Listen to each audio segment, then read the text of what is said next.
Set up some aims for yourself, goals that you actually value. Better have a valued goal, because otherwise you can't get any positive motivation. And so the more valuable the goal, in principle, the more the micro processes associated with that goal start to take on a positive charge. And so what that means is, well, you get up in the morning and you're excited about the day, you're ready to go. And so as far as I can tell, what you do is you specify your long-term ideal. You want to specify goals that make you say, oh, if that could happen as a consequence of my efforts, it would clearly be worthwhile. Because the question always is, why do something?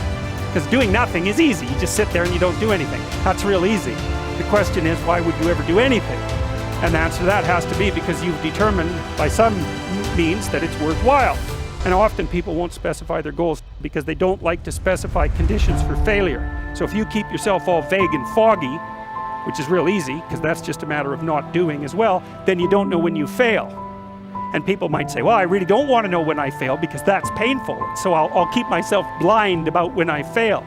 That's fine, except you'll fail all the time then. You just won't know it until you've failed so badly that you're done. So I would recommend that you don't let that happen. So that's willful blindness, right? You could have known, but you chose not to. Okay, so once you get your goal structure set up, you think, okay, if I could have this life, looks like that might be worth living. Well, then you turn down to the micro routines. It's like, okay, well, this is what I'm aiming for. How does that instantiate itself day to day, week to week, month to month? And that's where something like a schedule can be unbelievably useful. Google Calendar. It's like, make a damn schedule and stick to it. Okay, so what's the rule with the schedule? It's not a bloody prison. That's the first thing that people do wrong. They say, well, I don't like to follow a schedule. It's like, well, what kind of schedule are you setting up? Well, I have to do this, then I have to do this, then I have to do this, you know, and then I just go play video games, because who wants to do all these things that I have to do? It's like, wrong.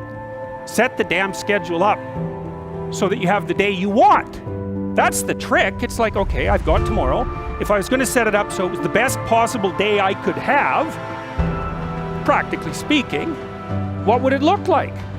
Obviously, there's a bit of responsibility that's going to go along with that, because if you have any sense, one of the things that you're going to insist upon is that at the end of the day, you're not in worse shape than you were than at the beginning of the day. So maybe 20% of your day has to be responsibility and obligation, or maybe it's more than that, depending on how far behind you are. But even that, you can ask yourself, okay, well, I've got these responsibilities, I have to schedule the damn things in. What's the right ratio of responsibility to reward? So maybe you do an hour of responsibility and then you play a video game for 15 minutes. I don't know, whatever turns your crank, man. But, you know, you have to negotiate with yourself and not tyrannize yourself. Like you're negotiating with someone that you care for, that you would like to be productive and have a good life. And that's how you make the schedule. It's like, and then you look at the day and you think, well, if I had that day, that'd be good. Great. So you'll probably only hit it with about 70% accuracy, but that beats the hell out of 0, right? And if you hit it even with 50% accuracy, another rule is, well, aim for 51% the next week, or 50.5% for God's sake, or because you're going to hit that position where things start to loop back positively and spiral you upward. And so that's one way that you can work on your conscientiousness, is to plan a life you'd like to have. Another way you do that is by having a little conversation with yourself, as if you don't really know who you are, because you know what you're like. You won't do what you're told. You won't do what you tell yourself to do. You must have noticed that. It's like you're a bad employee and a worse boss, and both of those work, you know, for you. You don't know what you want to do, and then when you tell yourself what to do, you don't do it anyway.